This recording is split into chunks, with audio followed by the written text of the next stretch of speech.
Má ég heyra ef það heldur í þér lífi að vakna á hverju morgni og þú setur þig í gírinn baráttan grassið eða baráttan síkið Skagafjörður stendur alla sína vakt með prýði Má ég heyra þetta fyrir Tindastól Má ég heyra þetta fyrir Tindastól Má ég heyra þetta fyrir Tindastól Má ég heyra þetta fyrir Tindastól Welcome, Maddie, to the chair. Welcome to the chair. Thank you for having me. Yeah, nice to have you. Yeah, tell us a little bit about yourself. Where are you from? Okay, so I'm from the States. I live in Tennessee, Knoxville area. And yeah, I've been in Iceland for, I think, 5 seasons now. Mm-hmm. So, yeah. How did you start playing basketball? Just when I was a kid. I think I started quite late, or not quite late, but maybe 13 or 14. I always wanted to play American football, but they don't have too many options for girls with that. So I just started playing basketball, and I fell in love with it, and I thought it was really fun. It was just fun to work on it, and then, yeah. And how did you start? At home or in school, or how did it? Yeah, I started like at a young age, just with playing with my brothers and my cousins, just in the backyard or at the park. And then like when I actually started on a team, I was in middle school, so maybe 13. Mm-hmm. Yeah. And tell us a little bit about your upbringing. I come from a big family. I have 8 siblings. I'm the middle child. I love them to death. We're really, really close. Does any of them play basketball? No, I'm the only athlete in the family. Okay. Yeah, which is funny. Yeah. But no, they all do their own things and they're really great, but I'm the only one that played sports. So you started playing with your siblings. Yeah. And then in middle school, and then what? How did your career how did you end up in Söðurkrókur? Well, when I started in middle school, I think I was terrible. I was like, I just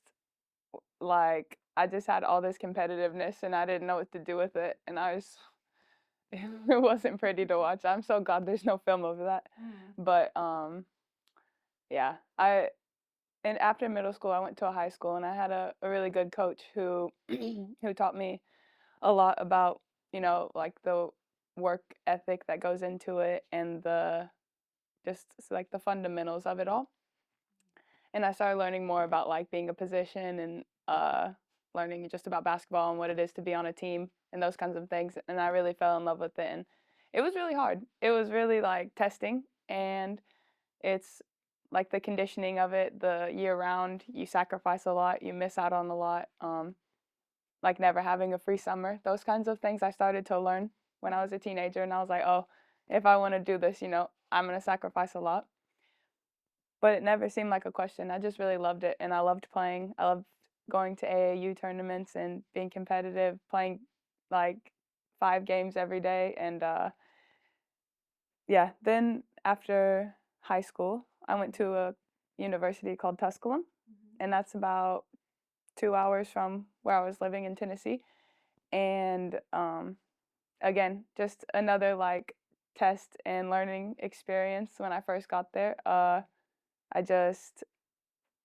I had to relearn about positions, and I had to relearn about what it meant to play college basketball instead of high school. And you just think you know everything when you're a teenager and you go into something new and you're like, I'm the best, and you're not.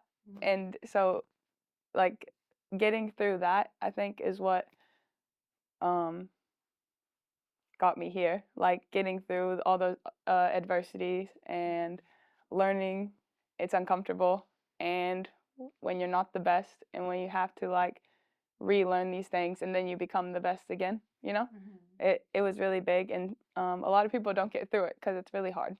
And yeah, I was really grateful to have the teammates I had and the coaches I had and people who believed in me. And so in my last year at Tindastóll, then I got an offer from Söðurkrókur, Tindastóll.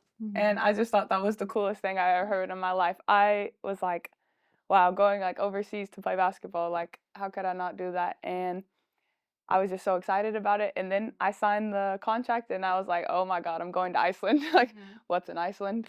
And yeah, so it was really scary, but it only became really real like as it was getting closer to the flight. But yeah, it was an experience. So what was your first thought? Yeah, Like, so the Körfuk. yeah.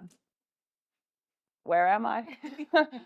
I remember being really, really shocked about the food. I was like, what is this? But that's ironic because food from the States is not the best, but I wasn't used to like the same meats you guys eat and things like that. And so I remember not eating a lot. And I was like, I was just so hungry all the time. And I was like, I wanted just like American food, you know? But I remember thinking that the like girls were so sweet. Like everyone was so nice. But Icelandic people come across like that they like might not be nice. Like they'll just look at you like this, and then you start speaking to them. They're the kindest person you've ever met. So it was like nice getting to know all the girls, and it's sweet now to look back on because all these girls that are on the team now, I was with them 5 years ago. You know, so it's like see them grow up now and be with them. It was really sweet, and they're such good people, and we had tons of fun, and yeah. So was there a moment where you kind of decided, I'm no longer just playing for fun. I want to go full force and make a career out of basketball? Well, I think the moment would have been getting the offer from Iceland and coming here and seeing that I could do it. Because before that, if you don't know anyone or have the connection, it's just not a reality for you to continue on after college unless you go to the WNBA, like in the States at least. And it seemed like such a foreign idea to be able to play overseas because at that time it wasn't as like even it was just a few years ago, it just wasn't as big as it is now. I think it's more common for girls to come over, and I think it just didn't seem real that I would have that opportunity and until like it's happening. But then you have all the thoughts like, oh, can I do this? Like, am I gonna be okay? Like, can I get through it? Can I live by myself? Can I perform, you know, at the level they want me to? And all those like self-doubts or anything that comes with something new like that. But when I got here and I settled in and I was like, oh, like I really like this lifestyle, this being able to, like, I get to push myself every day, like on my, like the workouts I do on my own, and like then I go to team practice at night, and like I'm like in charge of my like success, and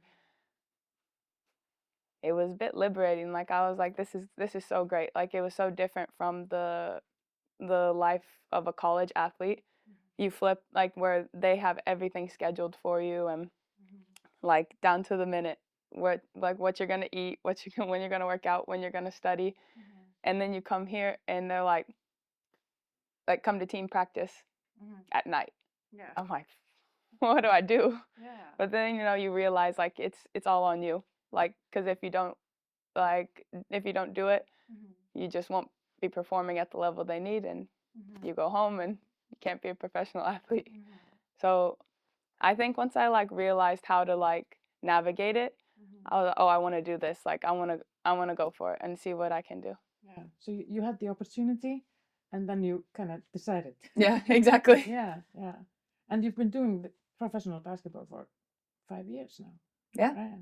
That's crazy. And where has it taken you? Well, I got to play in Australia this past summer, and obviously I've been in Iceland, and I think that like that experience in Australia was just like one of one. I was because I had been in Iceland for a long time, and it had always been a dream of mine to play in Australia.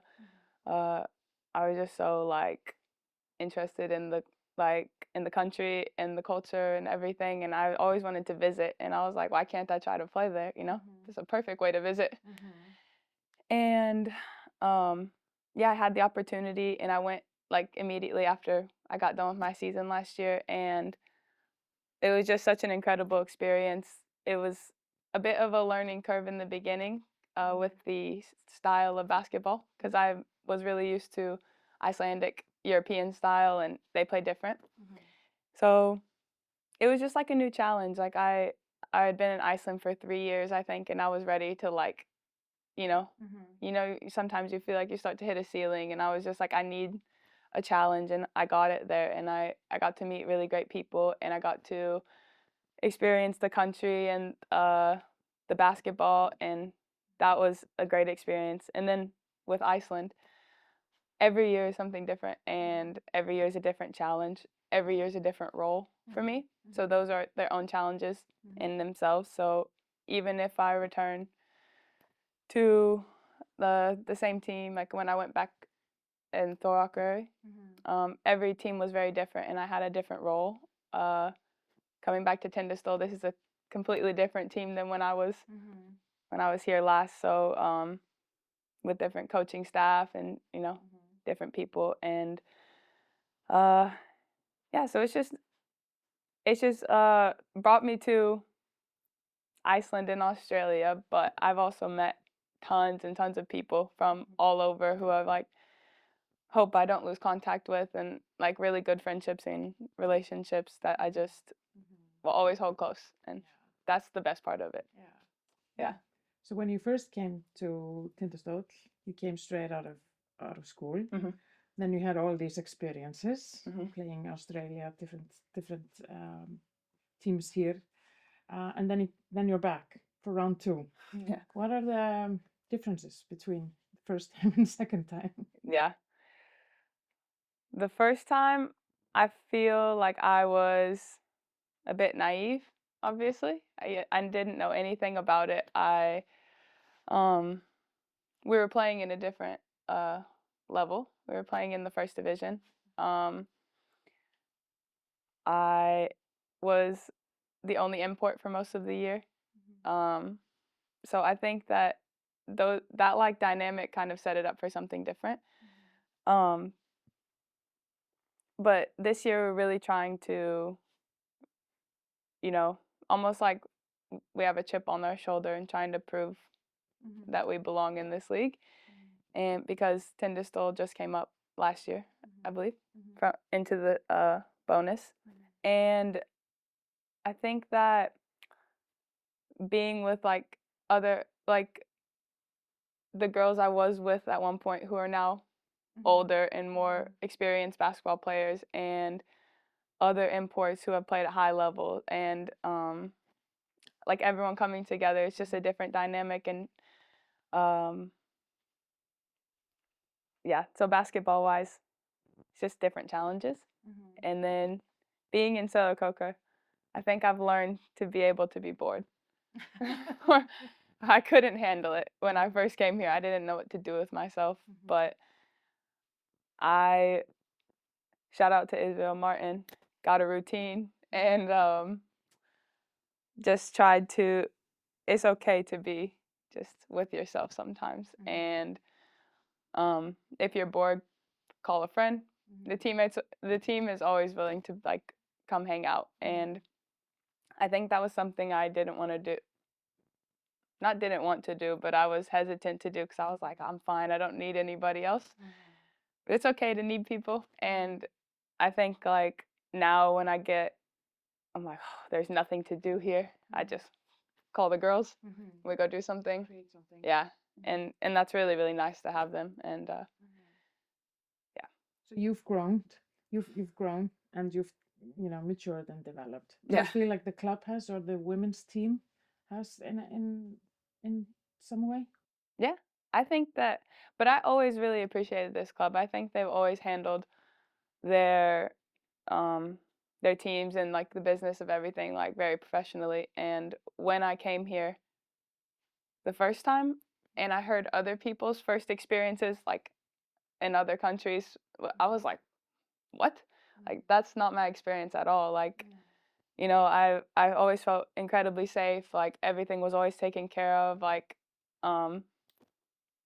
every promise was always kept. Like, it was never anything where I was like, felt I was never getting done wrong. I was healthy and taken care of, and I felt good. And it's the same way here again. Like this club always takes care of their people and their teams, and it is obviously different because it's different competition now. The more goes into it, like that's just part of it. But yeah, that was a big reason I like felt really great coming back to Tindastóll, because I know how like good I felt and how like well everyone treats Yeah. players. Yeah. And the community.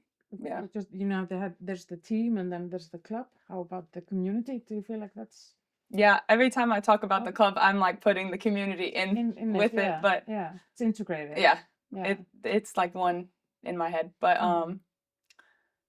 no, the community is so great, and there's just I don't know, there's just people in this community who keep up with me outside of when I even left, and that like always meant so much to me. Like I'm at a different club, and I don't have anything to do with Tindastóll at this point, and you're still checking on me and still watching me and still reaching out, and that is something really special. That's like the relationships I was telling you about. Like those are the things that don't leave you. Like basketball is basketball, and it's brought me so many like incredible opportunities, but like meeting people and creating those relationships has just been, those stay with you for life. And they really get behind the teams here, the men's team and the women's team, and I think that is a big change too. I've seen a lot more like getting behind the women's team, especially in this like latter half of the season. Just like it doesn't go unnoticed. Like you see the crowds get bigger, you see the kids come with the drums, you see those kinds of things, and it's nice. Like it helps you. Like if we're shorthanded or low on roster numbers, and that energy matters, and just seeing like win or loss, you see their support. So that's a really special thing. It means a lot to have a bigger crowd. Yeah. Or just you see the support on social media, you see the support just around the town. Like someone comes up to you, just like, oh, you guys had a really good game yesterday. Like, oh, you were watching, So even just like saying those things to people, like on the men's or the women's side, like I think it means a lot. Just to know people are watching and supporting, engaging in those kinds of things, and it also is a lot. It's like it's great to see for the youth, like when the youth are seeing this kind of dynamic, and especially in women's sports, they see a women's team that's supported and they see a women's team that's succeeding. That makes them want to stay, and that makes them want to grow and buy into basketball. And it's easier when you're seeing it in front of you, when you have role models in front of you. And I'm really grateful that I could have been that, like, in that position to be a role model for the youth, like for these girls. And not just the girls, because I think the women's team is also role models for young boys. Yeah, of course. It doesn't have to be gender divided. No. When it comes to role models. Yeah, of course. Of course. I know, I agree. Yeah. But speaking about youth, you've been coaching. Yeah. Yeah. Yeah. How's that going? I love those girls. They give me trouble, but no, they're really great. And I've coached every year I've been in Iceland, and every year it's so special and it's so fulfilling, and I find a lot of purpose when I'm coaching, and not just like it has nothing to do with a win or a loss, but just seeing you trying to like help a kid or gain their trust, and like you can see it like changing. You can see when they begin to trust you and they listen, and they're allowed to get frustrated, and it's allowed to be hard, but you have a dynamic where they can get mad at you, but like you love them at the end of the day, and it's really sweet. And the parents as well, like to trust me with their kids, and to like have them and coach, and put the belief in us and everything. It means a lot, and they're so great too. And when we go to tournaments, it's fun to talk with them and the kids, and it's just really fun. Yeah. Do you see yourself pursuing coaching career after player's career? That's a question I ask myself all the time. I don't know. Right now, I just really love coaching youth, and I don't know what will come of it, but I like training. I like coaching. I don't know how I would feel as a full-time because I've never done it. So like right now it's fun when it's like not everything I do. Yeah. It's a good like outlet for me, but I don't know. You'd have to ask me when I'm actually done playing. Yeah. And speaking about that, how do you see yourself? Like, how do you see your career developing? What are your hopes and dreams and goals? I think that's an answer that's probably changed for me every year because my goal is to do it as long as I'm happy and do it as long as it's fulfilling and it's the good outweighs the bad. I don't want to do it for the wrong reasons. It would be really hard. This would almost be impossible if I didn't love it. You know, like you do sacrifice a lot. As many opportunities and like good that it is, you miss time with family. You miss being at home. You miss your friends. You sacrifice those kinds of things to get something really great. But you know, I think at this point I want to continue playing like I don't see me being done in the near future. So that's not been a thought yet, but I used to have like goals to be at in a certain league or in a certain this because I was like, oh, that means I'm getting better and I'm developing and but as long as I have purpose and need on a team and I can like bring that, then I feel that it will be happy. So I stopped thinking so much like, oh, but I haven't like left Iceland or I haven't, something like that. But I think as long as I'm happy in a place, I don't know why that would be a bad thing. Exactly. And Iceland has always given me like it's become like a second home. And I've always felt really at home here and safe. And I keep saying with the food now. Yeah, now I eat 2 plates. So yeah, I keep saying it, but Iceland and like the people here have really just made it home. So it's easy to be here now. Like I don't come here and get like a homesick feeling. Like I land in Keflavik and I'm like, yeah, good to be back. Yeah, actually like back home. Yeah, like yeah. You've had this experience with Iceland and the college basketball and Australia. What is the biggest difference between basketball-wise between these 3 sections or 3 experiences that you've had? I would say college basketball is very systematic and it's very fundamental and you're really like you have to fit into a puzzle that's already made, that's preset. You got to be the piece that like works in it. And if you're not, it's not going to work. Like you're playing under a system for that coach or that school or whoever, like their system, and then they're finding pieces that fit for their system. And so that was a bit different because you have to kind of learn how to like be that role, like how you can get playing time, like I was trying to like navigate what I need to do to get in that like rotation. And then thankfully it worked out and everything. And then I would say like European style or like Icelandic. It's a bit different situation because you have these clubs with local players who that's the core. And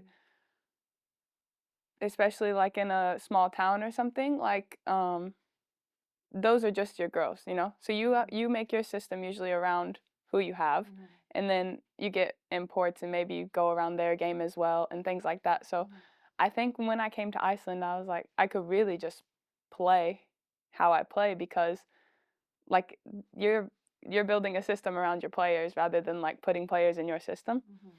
And so that was like a different experience because I was like, I'm always like looking like, what do I need to do? Well, they're like, just go, go ahead. And it's like, it's different but it's nice to see like, you see like kids in Iceland growing up or like young adults and they play, they shoot, they go fast, they have a long leash. And it's like, like it's so different from like the States, you know, you get really, it's really systematic, I think, even sometimes in high school. And but I think both are good. You learn a lot from both types of basketball. And yeah, I would think that's like European, it is systematic still, but it is more free. And then Australia, they play really fast. Like it's a lot of transition, it felt like. I felt like I was just running back and forth the whole time. And then I think Australians are really like tall and strong. So like it was a bit different coming from Iceland because usually Icelandics are like one or the other, like tall or strong, you know. You get hit with both on help side when I got there, so it was like it was different. But you just adjust like those types of play, and it's all you learn something from everything. Yeah, I would also like to go back a little bit because you said before that you were the best and then you were not the best and you kind of had to navigate that, and then you didn't decide to make this a career until the opportunity was presented to you. Like, what are your maybe advices to young players who are like in this position of being the best or not being the best, and like, what should I do? How should I continue? Yeah, that's a great question. And I think that it's important for like everybody to know not everybody peaks at the same age. So it's maybe you're, I don't know, dealing with not making a national team in the youth level or something, and it's really, really normal for a kid not to peak at 16, you know? Or maybe you do, but that's not the end all be all. And as long as you love it and you keep putting work into it and you're doing it for the right reasons, I think that's what happened with me. I just worked really, really hard at it. And I'm not the most athletic person. I'm not the fastest. I'm not the tallest. I'm not, you know, like I'm not the best shooter, but like I believe if you love it enough and you find a role for yourself somewhere, like you can be on any team and be impactful. As long as you're being impactful on your team, don't look at what everyone else has going on because everybody has a different like journey. And it might sound cliche or something, but it's true. Like I don't think I really peaked until I was like 21 or 22. Like, or that's when I really started to like get into it and like find like my type of basketball, and you know, and then like coming here even. You know, like you start one way, but then you just keep like getting better, and it doesn't stop when you become a pro or when you make a national team or when you starting on your club team for the, you know, like it doesn't stop. You got to just keep, you just are always like growing into these things, and you have to be okay with that process. You have to be okay with not being the best right away. And I think that's hard for a lot of people. Or maybe that's the reason that like kids don't want to do it, because it's hard to not be the best, or it's hard to take a smaller role when you know like you can. But I think when you're okay and like you can put your ego aside and you can do all these things and believe in yourself, and you know like, okay, I'll do this role and I'll do it at my best because I know I can. Like you just take it on, take every challenge on and do those, then these bigger things will end up coming. Do you do anything specific to kind of keep this mindset? This is just how I think in general. So it's nice that this is just kind of, I'm just extremely competitive, and I think that was what was like triggering these ideas in my head. But it's nice. This is Maddie's philosophy. Yeah, actually, I'm gonna patent it. But I like, also when you see something work, it's easy to like reinforce the thought. Like when I think, oh, I just need to do my role and do it at my best, I did it and saw success in it and I got something better out of it. When like things like that keep happening, it's easy to be like, that is what works. But it's hard to start the thought. You know, it's hard when you don't know any better or you're young and you want to do all these things and you want it right now.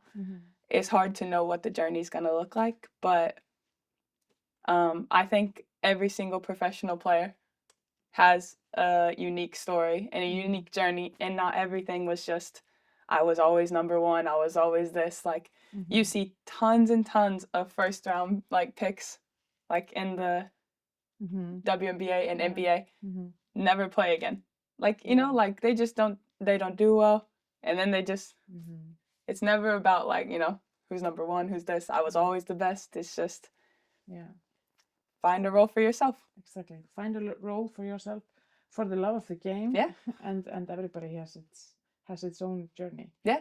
Yeah, definitely. I think that's maybe the perfect last words. Actually, that's a good one.